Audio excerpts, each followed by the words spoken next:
The honest fisherman bumper cash. Arabia समुद्र के किनारे में एक एरिया में गंगानगर बोलकर एक छोटा सा बहुत सुंदर गांव रहता है। उसमें ज्यादातर समुद्र पर आधारित होकर जीने वाले गंगा पुत्र रहते थे। उसमें चकमा बोलकर एक व्यक्ति था। वो सुबह ही समुद्र में जाकर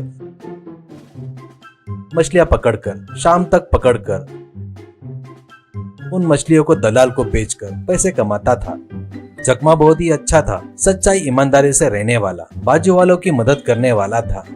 वो अपने साथ मछली पकड़ने आए लोगों की नाव किनारे पर आती थी तो वो उनको किनारे पर खींचने में मदद करता था।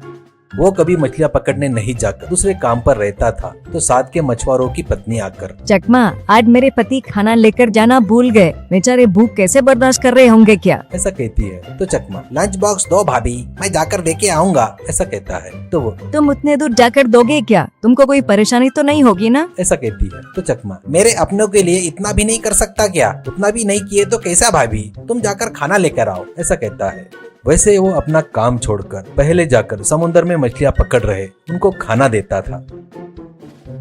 ऐसे सबकी मदद करने वाला चकमा को एक बार बहुत बड़ी समस्या आ जाती है। घर में काम कर रही उसकी माँ छाती पकड़कर गिर जाती है। चकमा घबराकर उसको हॉस्पिटल में ले जाता है। तो डॉक्टर, चकमा तुरंत हार्ट का ऑपरेशन करना होगा, नहीं तो जान जाने का डर है। चकमा, हार्ट का ऑपरेशन क्या सर, इसके लिए कितना खर्चा आएगा सर, ऐसा कहता है। डॉक्टर, हार्ट में कितने ब्लॉकेज है देखे बगैर कुछ नहीं बता सकते, कितना भी बोले तो 5 लाख तक लग सकते हैं। तू पैसे रेडी करते तक ये गोलियां खिलाते रहना, जल्दी से ऑपरेशन नहीं किया तो बहुत खतरा हो सकता है, बाद में कुछ हुआ तो मेरी जिम्मेदारी नहीं, मुझे नहीं पूछना, बोलकर दवाई की चिट्ठी देता है। उतना पैसा बोले तो चकमा का दिमाग सुन्न हो जाता है। गांव में किसी से भी मांगे तो पैसा नहीं कर बोलते हैं। कुछ लोग जिनकी मदद वो हमेशा करता था वो लोग भी पैसे नहीं है करके झूठ बोलते हैं।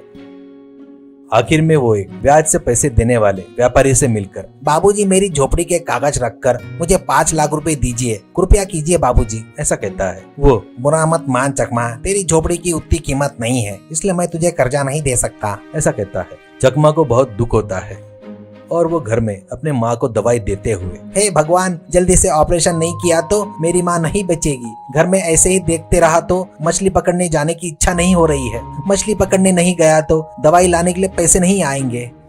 ऐसे में एक दिन वो समुद्र में मछलियां पकड़ने जाते वक्त उसको एक बड़ी मछली जाल में फंसती है।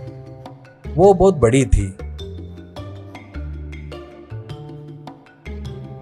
बाद में उसको सिर पर रखकर बाजार में आता है और एक दलाल से, बाबूजी आज एक बहुत बड़ी मछली मिली है, ये कितने में लोगे आप, ऐसा कहता है। तो वो मछली देखकर, चकमा इतनी बड़ी मछली लेकर मैं क्या करूं, ये मुझे नहीं चाहिए, ऐसा कहता है। तो चकमा, अरे बाबूजी ऐसा मत बोलो बाबूजी, जो भी देना है थोड़ा बहुत देकर इसे ले लो बाबूजी, ऐसा कहता है। तो वो, अरे यार चकमा तुझे बताए तो समझ में नहीं आता क्या, इतनी बड़ी मछली खरीद कर मैं क्या करूँ, पहले ये छोटा सा गाँव है, किसी ने नहीं खरीदा तो मेरा नुकसान नहीं होगा क्या, मुझे नहीं चाहिए बोले तो जबरदस्ती कर रहा है, चुपचाप चला जाए यहाँ से, परेशान मत कर, ऐसा कहता है।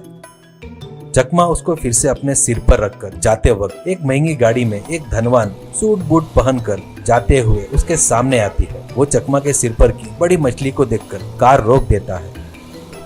चकमा जा रहा था तो कार रिवर्स लेकर उसको देख रही थी। चकमा और एक दुकान के पास आता है। कार में बैठा हुआ आदमी चकमा को देख रहा था।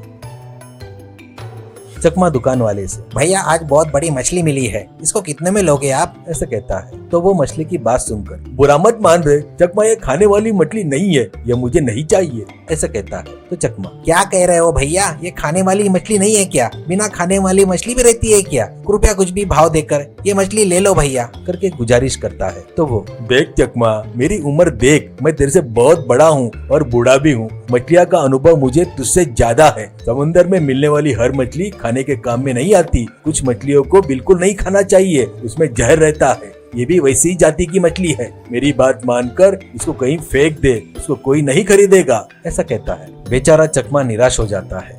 वो वापिस जाते रहता है तो कार में बैठा आदमी रोककर, बेटा इधर आ करके बुलाता है। तो चकमा उसके पास जाता है। वो मछली की बाज देखकर उसको हाथ से छूकर चेक करके इस मछली का क्या करेगा करके पूछता है। तो चकमा, ये खाने के काम में आने वाली मछली नहीं है सर, इसलिए कहीं तो भी फेंक दूंगा, इसलिए जा रहा हूँ, ऐसा कहता है। वो, इसे मैं खरीदूंगा, कितने में देगा तू, ऐसा कहता है। तो चकमा, सच में क्या सर, पर इसे कोई खाना नहीं चाहिए कहते सर, अगर खाए तो, अगर वो जहरीली मछली रही तो खतरा हो सकता है सर, और वो पाप मैं नहीं करना चाहता सर। वो, उससे तुझे क्या करना है, तू बेचेगा या नहीं, कितने रुपए चाहिए, ऐसा कहता है। चकमा अपनी पूरी परिस्थिति उसको बताकर, सर मुझे मेरी माँ के लिए दवाई खरीदने के लिए रोज के 1200 रुपए चाहिए सर, वो दे दो बस, ऐसा कहता है। वो हंसकर, कितना बोला है रे तू, उस मछली की कीमत सुनेगा तो पागल हो जाएगा तू, उसकी कीमत 20 लाख रुपए है, ऐसा कहता है। तो चकमा, 20 लाख क्या, इतना कि आप कौन हो सर, ऐसा कहता है। वो, मेरा नाम कबाड़िया है, मेरी फार्मास्यूटिकल इंडस्ट्रीज है,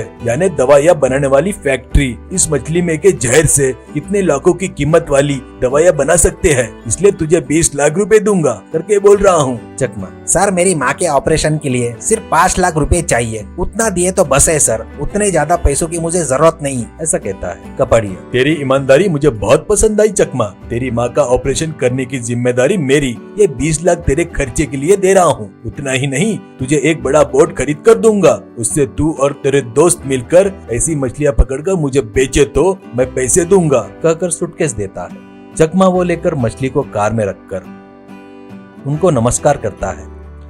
ऐसे उसकी माँ की तबीयत ठीक होकर घर में आ जाती है। चकमा उसके दोस्तों के साथ मिलकर बड़े मोटर बोट में बड़े बड़े मछलियां पकड़ते हुए खुशी से जी रहा था।